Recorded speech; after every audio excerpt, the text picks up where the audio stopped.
Kematian ibu dan anak bikin geger kampung Panangan Karikil, Garut. Kedua wanita yang dikenal ramah itu dibunuh secara sadis.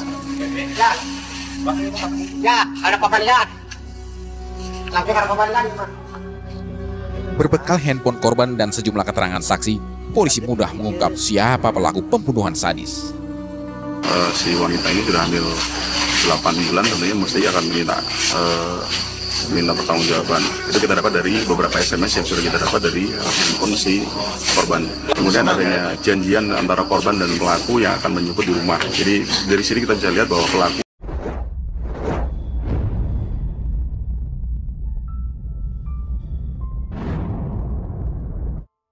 Hai sahabat Arti, apa kabar semuanya? Assalamualaikum. Semoga hari ini semua dalam keadaan sehat dan bahagia selalu ya.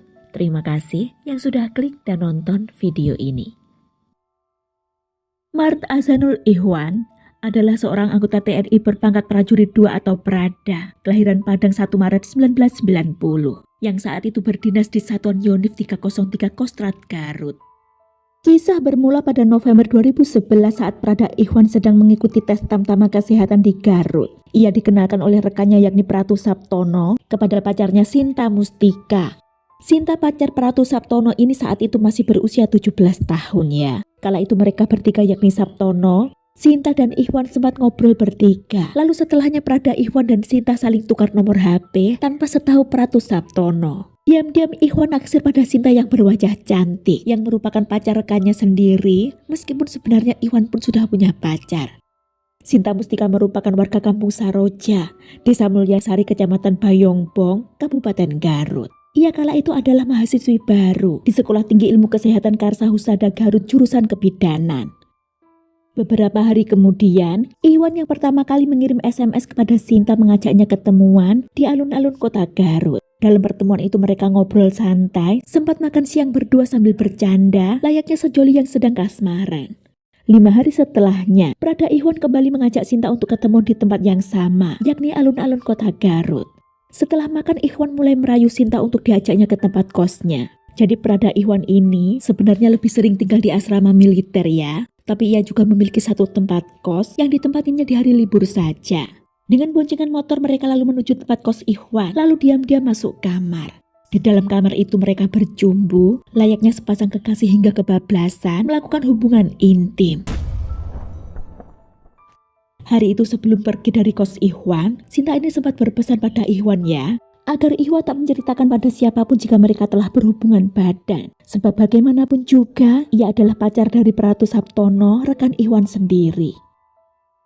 Sejak itu dari pengakuan Ihwan belakangan, ia dan Sinta sudah tak pernah lagi bertemu dan jarang komunikasi. Hingga kira-kira 14 bulan kemudian, tepatnya pada Minggu 10 Februari 2013, Prada Ihwan menerima SMS dari nomor asing. Awalnya diabaikan olehnya. Tapi saat nomor yang sama tiba-tiba menelepon, ia begitu terkejut ketika mendengar itu adalah suara Sinta. "Aku hamil 8 bulan, aku minta kamu tanggung jawab." Menurut Sinta, ibunya Hajah Popon Onah yang baru mengetahui kehamilannya marah besar dan ingin agar Ihwan segera bertanggung jawab. "Mana mungkin itu anakku? Kita kan terakhir hubungan November 2011. Seharusnya kalau kamu setelah itu hamil, sudah melahirkan dong. Kenapa sekarang baru hamil 8 bulan? Ucap Ihwan. Sinta yang mendengarnya marah karena merasa Ihwan ingin berlagak lupa. Karena menurut Sinta, sekitar bulan Maret 2012, mereka masih sempat berhubungan dan Sinta setelah itu hamil. "Pokoknya kamu harus tanggung jawab," tegas Sinta. Hari itu perselisihan mereka memanas. Ihwan menerima SMS terus-terusan dari Sinta yang menuntut agar Ihwan mau mengakui. Sinta juga mengancam jika Ihwan terus mengelak, ia akan laporkan ke atasan Ihwan. Hingga pada pukul 10 malam Sinta kembali menelepon Ihwan, mengatakan akan datang ke asrama bersama ibunya untuk menemui Ihwan. Seketika Ihwan semakin murka. Ia yang pusing karena sehari sebelumnya sudah kena kasus karena diduga pakai narkop serta kedapatan minum miras di sebuah kafe, semakin kalut. Baiklah, saya tunggu kamu." Tapi ternyata malam itu Sinta tak jadi datang. Baru pada esoknya Senin 11 Februari sekitar pukul 12 siang usai tugas piket, Sinta kembali menelepon berkata bahwa akan berangkat menemui Ihwan. Sekitar pukul 2:30 sore HP Ihwan kembali berbunyi yang ternyata dari nomor Sinta. Saya dan ibu sudah di depan masjid dekat asrama. Tak berapa lama setelahnya, Ihwan datang dengan setelan baju lorengnya. Hajah Opon ibunda Sinta yang melihat Ihwan datang langsung marah dan emosi. "Kamu harus tanggung jawab ya. Sinta hamil anak kamu, ucap Hajah Popon. Tapi Ikhwan pun dengan berani membantah, ia berkata jika itu bukan benihnya. Ibu jangan asal nuduh ya. Memang saja pernah berhubungan badan dengan Sinta, tapi itu sudah sangat lama. Jika saat itu hamil, harusnya sudah melahirkan. Sinta yang marah mendengar ucapan Ikhwan seketika menampar dan memukul dada pria itu sambil berkata, "Kamu yang hamili saya tapi nggak ngaku," ucap Sinta sambil menangis. Hajah Opon ibunda Sinta yang tak terima berkata, "Kamu nggak ngaku tapi saya yakin karena saya tahu anak saya baik." Kalau anak ibu baik, masa mau tidur dengan saya yang bukan pacarnya? Apa itu yang dibilang baik? Ucap Ikhwan tak kalah pedas. Suasana memanas, Hajah Opon mengancam jika Ikhwan tidak mau bertanggung jawab akan dilaporkan pada komandannya.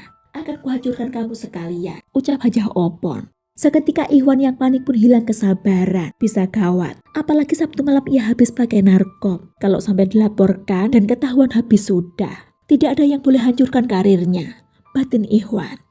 Pemuda 23 tahun itu lalu bersikap lunak. "Baik, kita selesaikan saja sekarang ya." Lalu ia meminjam motor yang dibawa Hajah Opon dan Sinta dengan alasan untuk kembali ke asrama sebentar.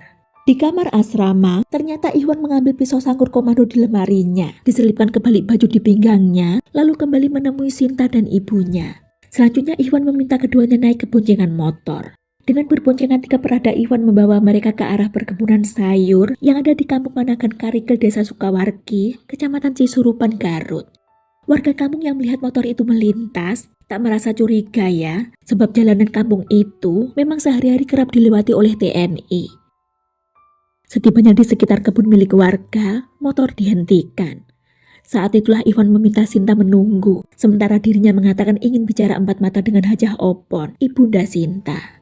Ikhwan membawa Hajah Opon ke lokasi yang agak jauh dari Sinta, lalu kembali bertanya pada ibu Sinta itu, apakah masih tidak percaya jika bukan dirinya yang menghamili Sinta. Tentu saja Opon tidak percaya, dan bertekad akan melaporkan Ikhwan pada atasannya jika tidak mau bertanggung jawab. Saat itulah perada Ikhwan mengeluarkan sangkurnya. Hajah Opon yang kaget melihat itu, lalu bertanya untuk apa bawa pisau. Tapi baru saja berbalik badan, bahu kirinya langsung ditarik dari arah belakang oleh Ikhwan. Langsung ditusuk dengan pisau dalam keadaan berdiri. Saat Opon jatuh tertelungkup, ditusuknya lagi bertubi-tubi ke arah lehernya, hingga wanita 39 tahun itu tewas seketika. Ikhwan menyeret tubuh bersimbah darah itu ke dalam kebun. Sementara Sinta yang melihat Ikhwan hanya kembali seorang diri, bertanya kemana ibunya. Ikhwan berkata jika Opon ibu Sinta telah pergi bersama temannya, lantas memaksa Sinta agar segera naik ke boncengan motor. Ketika itulah Sinta melihat pisau sangkur di pinggang Ikhwan yang berlumuran darah. Barulah Sinta yakin telah terjadi sesuatu pada ibunya. Ia berusaha merebut pisau itu dari pinggang Ikhwan, tapi motor oleng dan jatuh. Ikhwan yang kalap langsung menusukkan sangkurnya ke arah Sinta tanpa ampun, entah berapa kali sambil mencekik leher wanita malang itu. Saat itu seorang tukang ojek yang melintas sempat melihat adegan tersebut ya, tapi saat ia berhenti dan mendekat, Ikhwan membentak dan mengusirnya. Si tukang ojek yang melihat seragam TNI dipakai oleh Ikhwan seketika takut dan pergi. Sementara Ikhwan setelahnya juga pergi dari lokasi, meninggalkan 2 tubuh wanita tak berdaya itu.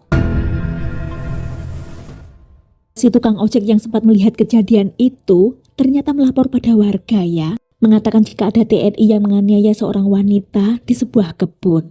Setelah dicari, warga lebih dulu menemukan tubuh Hajah Opon ibunda Sinta yang bersimbah darah dan tak bernyawa. Barulah setelahnya mereka menemukan Sinta di lokasi yang berbeda. Sinta yang masih hidup sempat dilarikan ke puskesmas Cikajang, tapi sayangnya sekitar 15 menit dalam perjalanan, Sinta kehilangan nyawa. Menurut hasil visum, Hajah Opon meninggal dengan 12 luka tusuk di leher, 1 luka tusuk di bagian dada, dan juga luka memar. Sedangkan Sinta yang tengah hamil tua mengalami 18 luka tusuk di dada, leher, tangan, dan punggungnya. Pembunuhan terhadap Sinta dan ibunya ini tentu sangat mengejutkan keluarganya ya, apalagi mereka dikenal sebagai orang-orang yang baik dan ramah. Hajah Opon ibunda Sinta yang sehari-hari berjualan sayur di pasar ini juga tak pernah memiliki masalah dengan orang lain, apalagi musuh. Saksi si tukang ojek mengatakan pada polisi jika pelakunya memakai seragam TNI, bahkan ia masih mengingat wajah pelaku. Si wanita ini sudah hamil 8 bulan, tentunya mesti akan minta pertanggungjawaban. Itu kita dapat dari beberapa SMS yang sudah kita dapat dari handphone si korban. Kemudian adanya janjian antara korban dan pelaku yang akan menjemput di rumah. Setelah serangkaian penyelidikan, akhirnya pada 26 Februari 2013, perada Ikhwan resmi ditahan. Ikhwan tak berkutik lagi. Ia mengaku tertekan atas tuntutan korban yang meminta pertanggungjawaban atas kehamilannya dan diancam akan dilaporkan. Prada Ikhwan yakin kehamilan Sinta bukan atas ulahnya. Namun hasil tes DNA terhadap bayi dalam kandungan Sinta membuktikan jika cocok 99,99% dengan DNA Ikhwan, yang berarti Ikhwan adalah ayah biologisnya. Apa yang terjadi? Kenapa Ikhwan bersikeras bahwa itu bukan anaknya? Di pengadilan, Prada Ikhwan berkata jika ia membawa pisau komando itu hanya untuk menakut-nakuti kedua korban. Padahal pada pengakuannya pada penyidik sebelumnya, ia ngaku sudah memiliki niat untuk menghabisi korban saat kembali ke asrama mengambil pisau itu. Kenapa keterangannya berubah? Hakim geram, terus mencerca Ikhwan dengan pertanyaan yang sama agar mau berkata jujur. Sidang pembacaan tuntutan sempat ricuh. Keluarga korban tidak terima jika pelaku hanya dituntut 20 tahun penjara. Kericuhan baru tenang saat majelis hakim berkata jika itu baru tuntutan, bukan vonis putusan. Kala itu sekitar 200 massa dari Gabungan Anak Sunda dan Forum Solidaritas Masyarakat menggelar aksi di depan Pengadilan Militer Bandung, tepatnya pada 24 April 2013 menjelang sidang putusan hari itu. Dalam orasinya, mereka menuntut agar terdakwa pantas dihukum mati karena telah tega menghilangkan 3 nyawa sekaligus dengan cara yang sangat keji. Jika tidak, mereka mengancam entah apa yang akan terjadi. Hari itu Rabu 24 April 2013, Ketua Majelis Hakim Letkol CHK Sugeng Sutrisno dengan tegas menjatuhkan vonis hukuman mati terhadap Prada Mart Ahsanul Ikhwan yang berusia 23 tahun karena telah terbukti secara sah dan meyakinkan telah melakukan pembunuhan berencana terhadap 3 nyawa sekaligus, yakni 2 wanita dan 1 nyawa janin dalam kandungan korban. Dengan wajah pucat, lemas sudah kedua kaki Ikhwan begitu mendengar putusan itu. Jika sebelumnya berdiri tegap dengan seragam lorengnya, seketika kedua kakinya menekuk nyaris ambruk. Kedua petugas di sampingnya sigap menopang agar Ikhwan tak jatuh. Selain vonis mati, Ikhwan pun dicopot dari anggota kesatuan TNI. Tapi drama ulah Ikhwan ini belum selesai ya. Ikhwan yang ditahan di penjara POM dan 3 Siliwangi Bandung ternyata sempat kabur selama 12 hari sebelum akhirnya ditangkap lagi. Bermula ketika di dalam tahanan Ikhwan bertemu dengan Serka Yosef. Serka Yosef ini dihukum kurungan selama 50 hari karena kasus pemalsuan dan penggelapan.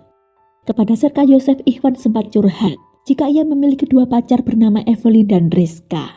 Meskipun ia dihukum karena membunuh Sinta setelah menghamilinya dan juga membunuh ibunya Sinta dengan keji, tapi nyatanya tak membuat pacar-pacarnya takut. Ikhwan masih sering dikunjungi pacar-pacarnya itu di penjara. Tapi seiring berjalannya waktu, hanya Rizka lah yang tetap rutin datang berkunjung. Bahkan Rizka membelikan HP BlackBerry sebagai sarana komunikasi dengan Ikhwan. Kepada Serka Yosef, Ikhwan berkata ingin menikahi Rizka. Setelah Serka Yosef bebas, Ikhwan terus memintanya agar dibantu untuk kabur. 4 kali persiapan urung dilakukan karena kondisi yang tidak memungkinkan. Hingga tibalah kesempatan pada 11 Juni 2013 usai maghrib, saat semua tahanan dikumpulkan untuk pengarahan. Ikhwan menyelinap keluar. Ia mengambil kunci utama yang digantung di dekat pos jaga, lalu membuka pintu dan kabur. Di sebuah jalan yang sepi ternyata Serka Yosef sudah menunggu. Ikhwan sempat sembunyi di rumah Serka Yosef selama 5 hari, lalu kabur ke Cawang, Pulau Gadung, hingga ke Bekasi sembunyi di rumah saudaranya. Selama dalam pelarian itu, Ikhwan terus berkomunikasi ya dengan Rizka sang pacar. 23 Juni 2013 Ikhwan janjian ketemu dengan Rizka di Terminal Pasar Rebo. Tapi setiba di lokasi, belum sempat Ikhwan berjalan hendak menghampiri Rizka. Beberapa anggota TNI yang menyamar langsung menyergapnya. Dalam sekejap, Ikhwan dikembalikan lagi ke penjara, menanti eksekusi hukuman mati. Serka Yosef yang terbukti membantu pelarian Ikhwan dihukum 10 bulan penjara dan juga dipecat dari TNI. Sekian kisah ini, sampai ketemu kapan-kapan lagi. Terima kasih waktunya, jaga diri ya. Wassalamualaikum warahmatullahi wabarakatuh. See you.